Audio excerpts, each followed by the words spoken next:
बिस्मिल्लाहिर्रहमानिर्रहीम। अस्सलाम वालेकुम व्यूअर्स, उम्मीद करती हूँ आप सब खैरियत से होंगे।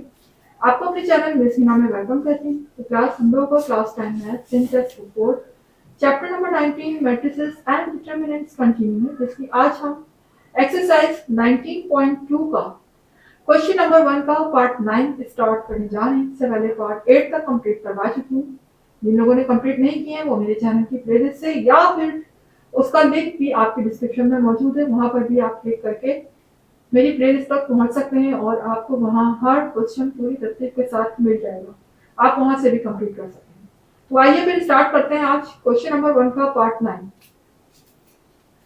जी, तो क्वेश्चन नंबर 1 का पार्ट 9, यहाँ भी हमें डिटरमिनेंट फाइंड करना है। डिटरमिनेंट के बारे में ऑलरेडी वीडियोस बन चुकी हैं, ठीक है, और आपको बहुत अच्छे तरीके से एक्सप्लेन भी किया जा चुका है कि किस तरीके से डिटरमिनेंट फाइंड किया जाता है। ये फॉर्मूला आपके सामने है, बस फॉर्मूले को याद रखिए। जैसे जैसे फॉर्मूले में अप्लाई हो रहा है आप बिल्कुल सेम उसी तरीके से करते जाएं, ठीक है। सबसे पहले तो हम सपोज कर लेते हैं इस मैट्रिसेस को कोई नाम दे देते हैं ना, कोई मैट्रिक्स, सॉरी, ये डिटरमिनेंट्स का कोई नाम नहीं है तो हम इसको कोई नाम दे देते हैं। जी, मैं यहाँ पर इसको नाम दे देती हूँ, किसका नाम दूं? ई का बोल देते हैं, चले ई के इक्वल है। ई का डिटरमिनेंट फाइंड करना है हमें, ठीक है।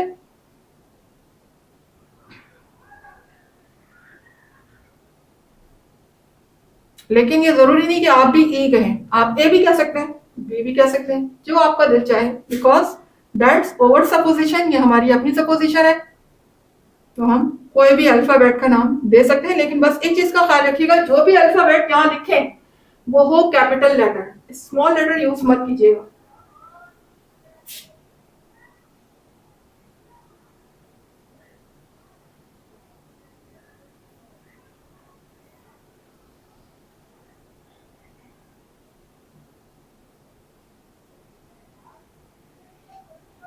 जी, तो क्लास देख सकते हैं, ये मेरे पास डिटरमिनेंट मैंने सपोज कर लिया जो कि ई के इक्वल है।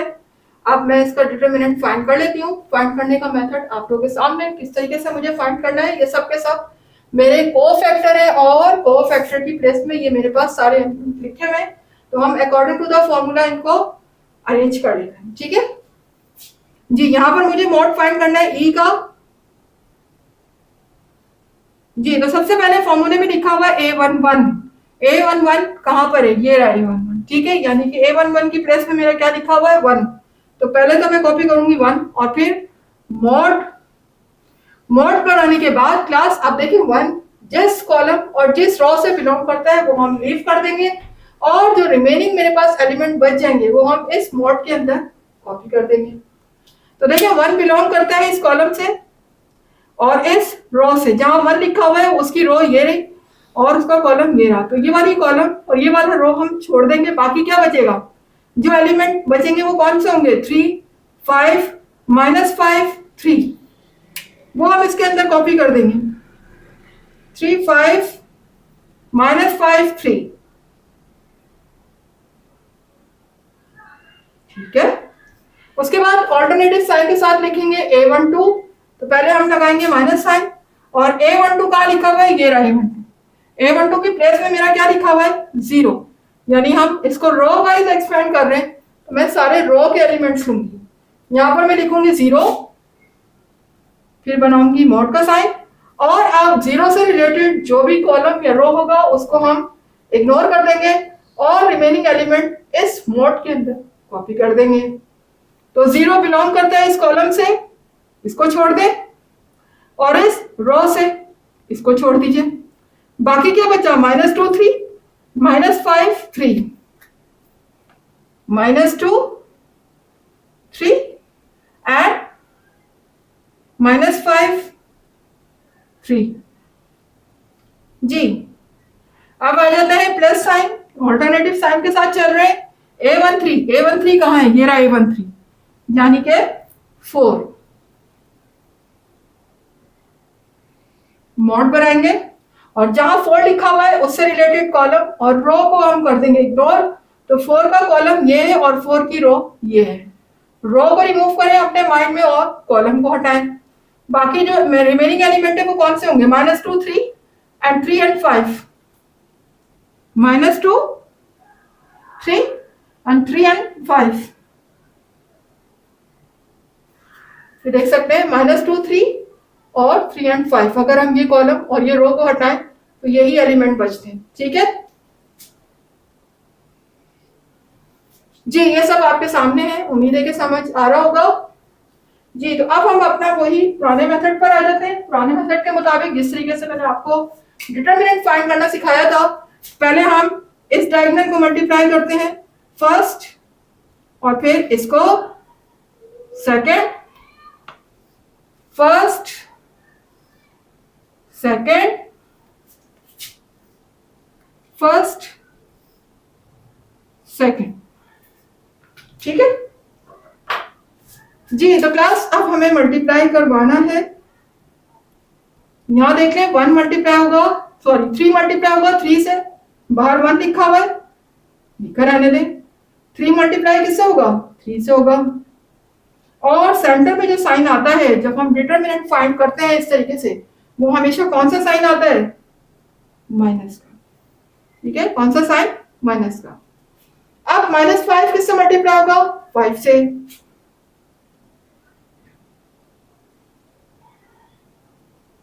Bracket close. आगे लिखा हुआ है -0। -2 मल्टीप्लाई किससे होगा? 3 से। बीच में आ जाएगा माइनस साइन। फिर -5 मल्टीप्लाई किससे होगा? 3 से।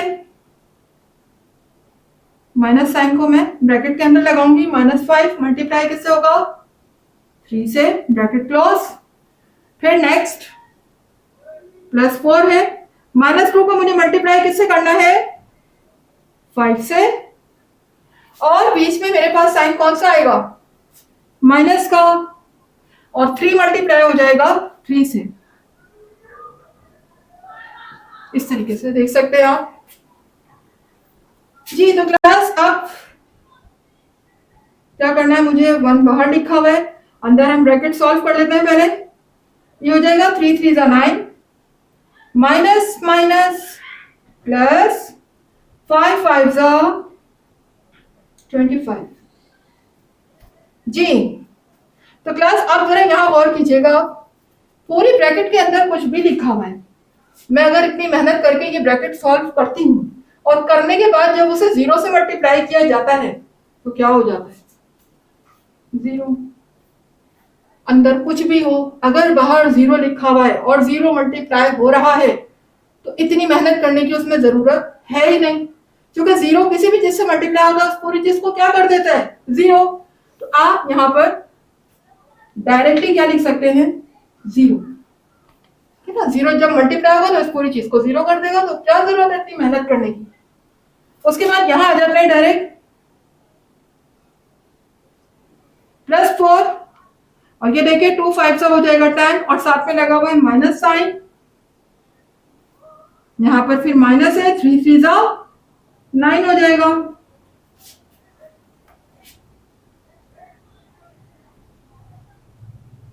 जी यहां देखिए 95 में जब मैं 9 को प्लस कर, सॉरी 25 में जब मैं 9 को प्लस करती हूं तो ये क्या होता है? 34।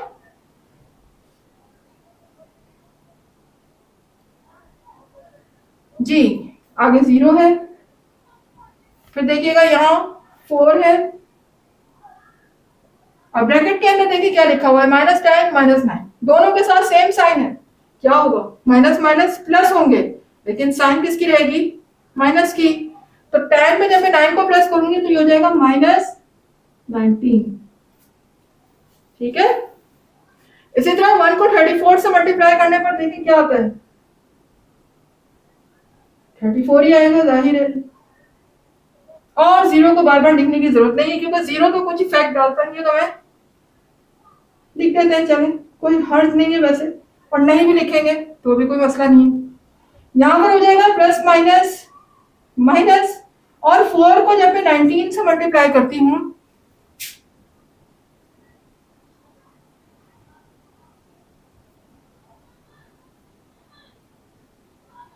आता है 76।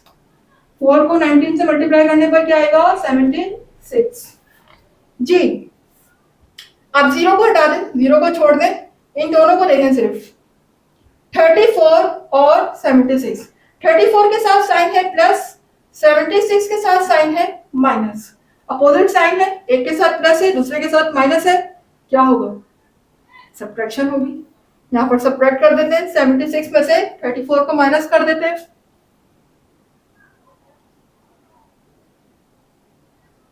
42, क्या बचेगा मेरा? 42। जी, तो मेरा डिटर्मिनेंट क्या आ गया है? 42। और 42 के साथ साइन कौन सा आएगा? जी, जाहिर है ये स्मॉलर है, ये ग्रेटर है। 76 ग्रेटर नंबर के साथ साइन कौन सा लगा हुआ है? माइनस। तो जो रिमेनिंग नंबर होगा उसके साथ भी आ जाएगा माइनस साइन, और यही मेरा हो जाएगा answer. Let's move towards next part. Class आ गई क्वेश्चन नंबर 1 के पार्ट 10 की तरफ। देखिएगा, ये हमें पार्ट 10 दिया हुआ है। यहाँ पर अच्छी क्लास एक चीज आपको बता दूं कि ये हमें जो डिटर्मिनेंट गिवन है, अगर इसका कोई कॉलम या रो ऐसी हो जिसमें कंप्लीटली तौर पर जीरो हो, देख रहे हैं आप, पूरे कॉलम में जीरो लिखे हैं, पूरा एक कॉलम या पूरी एक रो अगर उसमें जीरो हो, जीरो के अलावा कोई और एलिमेंट ना हो, तो उसका जो डिटर्मिनेंट है वो हमेशा जीरो ही होता है। उसको आपने कैलकुलेट करने की जरूरत ही नहीं है, ना ही ये फॉर्मूला अप्लाई करने की जरूरत है, ना ही इसके कोफैक्टर, कुछ भी करने की जरूरत नहीं है। डायरेक्टली आप इसका लिख सकते हैं कि ए मॉड इसका जीरो होगा। आप पहले इसको सपोज कर लें, लेट ये मैट्रिक्स किसके इक्वल है, फर्स्ट करें आप बी के, किसको भी अल्फाबेट ले सकते हैं, मैं ए ले रही हूं, ए मॉड के इक्वल इसको सपोज करें।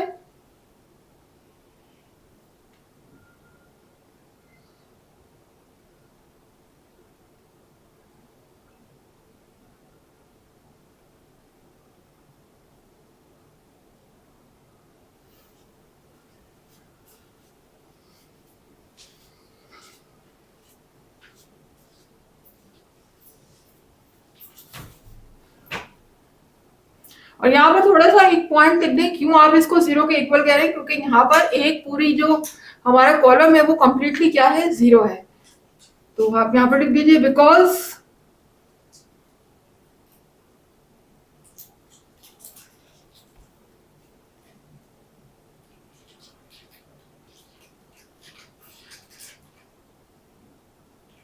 in this determinant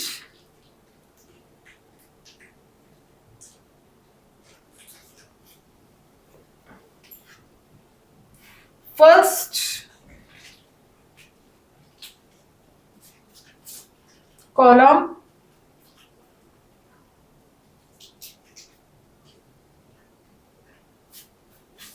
is first column in this determinant, first column is completely zero. First column में कंप्लीटली क्या है, जीरो है ना, ठीक है। दैट्स वाई, या देयरफॉर भी आप कह सकते हैं।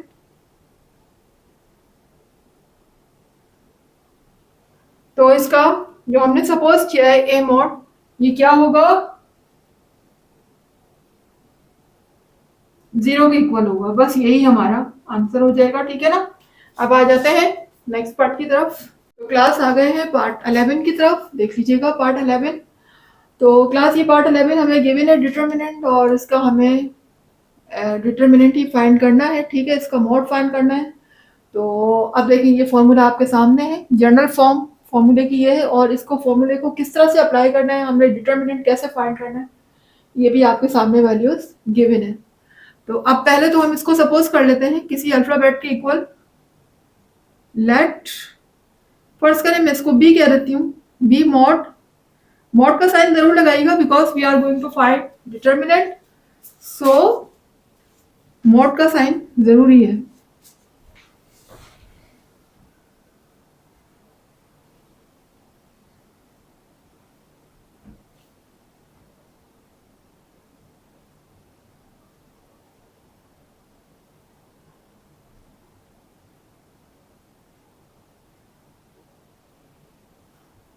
जी तो क्लास अब हम इसका मोड फाइंड कर लेते हैं, और मोड फाइंड करने के लिए हमने इस तरीके से इसको एक्सपेंड करना है। और यहाँ देखिएगा, पहले मेरा A11 है। A11 जो है वो मेरा कौन सा को फैक्टर है, ये दीज आर ऑल को फैक्टर। ये देखिए A11 सबसे पहला जो मेरा एलिमेंट है, इसको हम A11 कहते हैं, ठीक है।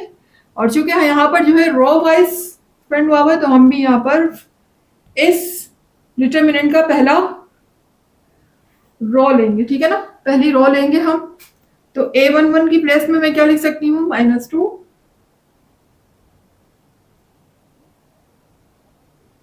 फिर उसके बाद मुझे बनाना है मॉड। मॉड के अंदर अब मुझे कौन कौन सी वैल्यू लिखनी है, तो देखिए क्लास यहाँ पर लिखा हुआ भी है। और वैसे आपको बता भी देती हूँ कि -2 जिस कॉलम और जिस रो से बिलोंग करता है वो हम छोड़ देंगे और बाकी हम ले लेंगे। इस मॉड के अंदर बाकी एलिमेंट ले लेंगे हम। और देखिए -2 इस कॉलम से बिलोंग कर रहा है और इस रो से बिलोंग कर रहा है, तो ये वाली रो और ये वाला कॉलम हम छोड़ देंगे। बाकी मेरे पास कौन से एलिमेंट रिमेनिंग है, x 0 1 -1।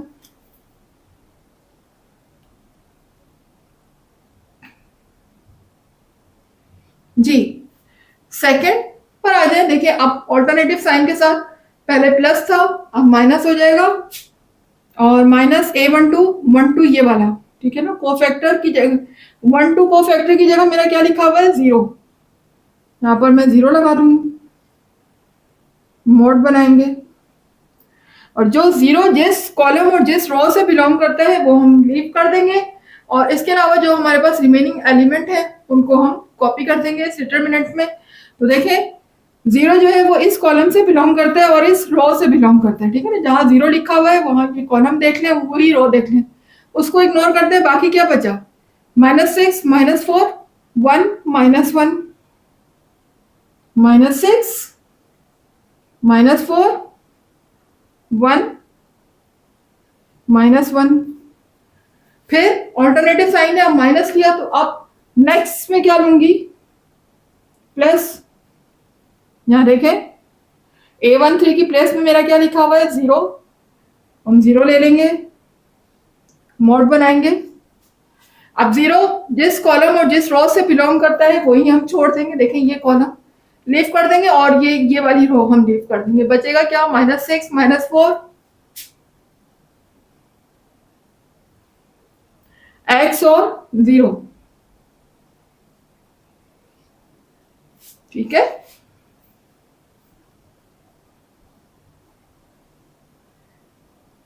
जी तो अब मुझे क्या करना है, डिटरमिनेंट फाइंड करना है इनका। और आपको पता है कि मल्टीप्लाई हम इसको पहले करते हैं, तो x मल्टीप्लाई होगा -1 से, बीच में आएगा माइनस साइन, और फिर 1 मल्टीप्लाई होगा 0 से।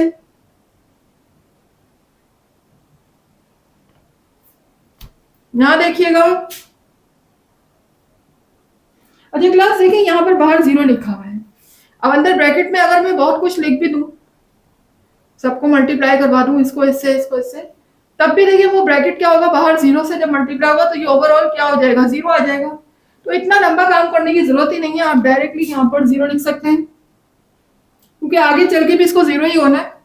तो अभी से हम वहां पर 0 लिख देते हैं। इसी तरह से यहाँ भी देखिए 0 लिखा हुआ है बाहर, तो अंदर मल्टीप्लाई इतनी मेहनत, इसको इससे और फिर उसके बाद ब्रैकेट बनाएंगे और उसके बाद फिर 0 से मल्टीप्लाई होगा तो 0 हो जाएगा। इससे बेहतर है कि हम पहले ही यहाँ पर 0 लगा देते हैं।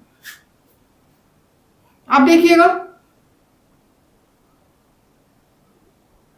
यहाँ बाहर लिखा हुआ है -2, और x जब -1 से मल्टीप्लाई होगा तो ये क्या हो जाएगा, -x प्लस माइनस माइनस, और 1 से कोई भी चीज मल्टीप्लाई होती है तो वही रहती है, तो x 1 जा x हो जाएगा जो भी हम। उसके बाद आगे देखें -1 मल्टीप्लाई 0 होगा तो ये 0 हो जाएगा, ठीक है। और आगे ये 0 लिखे हुए, इनको लिखने की जरूरत नहीं है, कोई नीड नहीं है, क्योंकि 0 किसी भी वैल्यू पे कोई इफेक्ट नहीं डालता, तो उसको छोड़ दें। यहां देखें